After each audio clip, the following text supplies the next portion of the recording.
মঙ্গলবারের মধ্যে ঘর ছাড়াদের ঘরে ফেরানোর হাইকোর্টের নির্দেশে বিজেপির দাবি শুধু ঘরে ফেরালেই হবে না, নিরাপত্তা সুনিশ্চিত করতে হবে। দলের রাজ্য মুখপাত্র তথা রাজ্যসভার সাংসদ শ্রমিক ভট্টাচার্য বলেছেন, জীবনের সুরক্ষা দেওয়াটা সরকারের কাজ। মানুষের বেঁচে থাকার অধিকার সাংবিধানিক, যেটা এই রাজ্যে লঙ্ঘিত হয়েছে, সেই বিষয়টিও হাইকোর্টকে দেখতে হবে।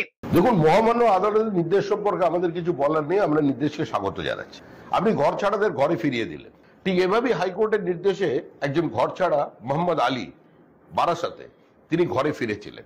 পুলিশ তাকে গিয়ে বাড়িতে পৌঁছে দিয়ে এসছে, কিন্তু তারপর পুলিশের উপস্থিতিতে বারাসত শহরের মধ্যে প্রকাশ্য দিবালোকে তাকে পিটিয়ে খুন করা হলো। আজ পর্যন্ত কোনো প্রকৃত অপরাধী ধরা পড়েনি। শুধু বাড়ি ফেরালেই হবে না, তার জীবনের সুরক্ষা দিতে হবে।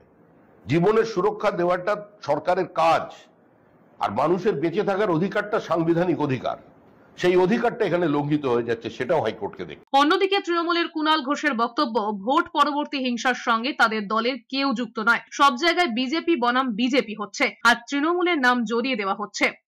আমরা আবার বলছি, ভোট পরবর্তী কোনো হিংসা তৃণমূল কংগ্রেস করেনি। বিজেপি বনাম বিজেপি বহু জায়গায় চলছে।